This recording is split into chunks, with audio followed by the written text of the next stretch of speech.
Greetings, kaiju fans, and welcome to another episode of TohoScope. The year was 1955. Fresh off the heels of a successful science fiction masterpiece the year before, Toho Studios set out to produce more films in a similar vein. What resulted was one of the most infamous and controversial pictures of the studio's entire legacy, Half Human. Despite seemingly being a result of Godzilla's success in 1954, Half Human's origins actually date before it. In the early 1950s, the Abominable Snowman, or Yeti of the Himalayas, was all the rage. Expeditions were frequent, producing mountains of possible evidence that swept up the entire world with Yeti fever. In the world of movies, films like The Snow Creature from United Artists and The Abominable Snowman from British horror giant Hammer set up a mini-cycle of snow monster movies that Toho would soon follow. Project S, as it was known, was drafted at the same time as Project G, which, as you probably figured out, became our big lizard friend Godzilla. And because of Godzilla's success, Project S was placed on hold, so production could immediately begin on a sequel. Ishiro Honda, fresh off the set of Godzilla, was attached to direct, which would likely be the explanation for his lack of involvement in the Godzilla sequel. Another holdover from Godzilla was writer Shigeru Kayama, who penned the script for Project S, which eventually received the new title of Snowman in the Alps. Kayama previously wrote stories about the mythical orang pendek from Indonesia in Japanese science fiction magazines, which likely laid the groundwork for his depiction of the snowman in Half Human. Special effects master Eiji Tsuburaya was also hired, but his commitments to the Godzilla sequel caused Half Human to be delayed. Eventually, the film would be shot in June and July of 1955 and released on August 14th of the same year. A news reporter visits a group of university students in a train station who have experienced a harrowing ordeal. Ijima, played by Akira Takarada, retells how he, his girlfriend Michigo, played by Momoko Kochi, her brother, and their college friends all took to the slopes for a ski trip. Two men vanish in a blizzard, and their bodies are discovered later on, along with some mysterious footprints and hair samples.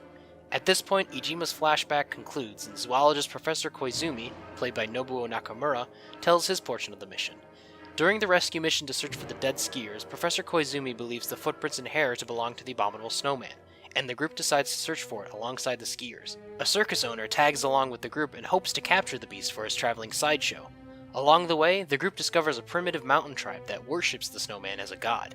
Shika, played by Akemi Negishi, is the only member who interacts with the group. Later on, the snowman is captured by the circus owner, and its child tries to save it, but ends up being shot in the process. Enraged, the snowman escapes, kills the circus owner, and begins to destroy the mountain village before kidnapping Michiko. As Ijima and the group venture into the snowman's cave, Chika saves Michiko before plummeting into a boiling pit of sulfur alongside the beast. It wouldn't be right to talk about Half Human and not mention the only official release of the film in Western countries, the butchered Americanization of the film. In Japan, the film was known as Monster Snowman, but the Half Human moniker comes from the American adaptation. Like the original Godzilla, Half Human was heavily altered for its 1958 Western release, though not as extensively or nearly as creatively. The American version of Half Human does away with the somber flashbacks from Ijima's group and instead frames the story around American actor John Carradine, who relays the story to a group of scientists as something more akin to an urban legend than a personal experience. Original footage from the Japanese version is implemented, but goes undubbed save for a narration by Carradine. Toho actually shipped the child snowman suit to America to film additional scenes for the adaptation. The final film is nothing more than a watered-down and painfully uninteresting version of the Japanese original. It's a shame that it's the only official release of the film out there, and it easily fits in the ranks of other barely palatable Toho Americanizations. Half Human is one of Toho's most peculiar films, not only for its unique flashback narrative structure and human-sized monster, but for its controversial history. The mountain tribe depicted in the film echoes the real-life Japanese Burakumin, or Hamlet people, who are an ethnic group in Japan that still face discrimination to this day. Half Human's mountain tribe is shown as deformed savages with visible defects and subhuman features, except for Chika. It is these depictions that caused Half Human to become banned in Japan for over 50 years. Although banned is kind of a strong word to use since the film itself is not censored by any official bureaus in Japan, just by Toho themselves, who imposed the self-ban to avoid any negative interactions with Burakumin rights groups. Because of this, Half Human has not seen an official release since at least the 1960s or 70s when it last aired on television. But you're probably wondering how the heck I'm getting these screen caps then. Well, it's a bit of an odd story, but it goes something like this. In 1984, Toho began a video series called Toho Monster SF Encyclopedia, with each volume featuring digest versions of 2 or 3 special effects movies running at about 10 minutes each. Volume 6 of this release featured the films Invisible Avenger, The Mysterians, and Half Human. This, so far, is the only official video release of any portion of Half Human as of the present day.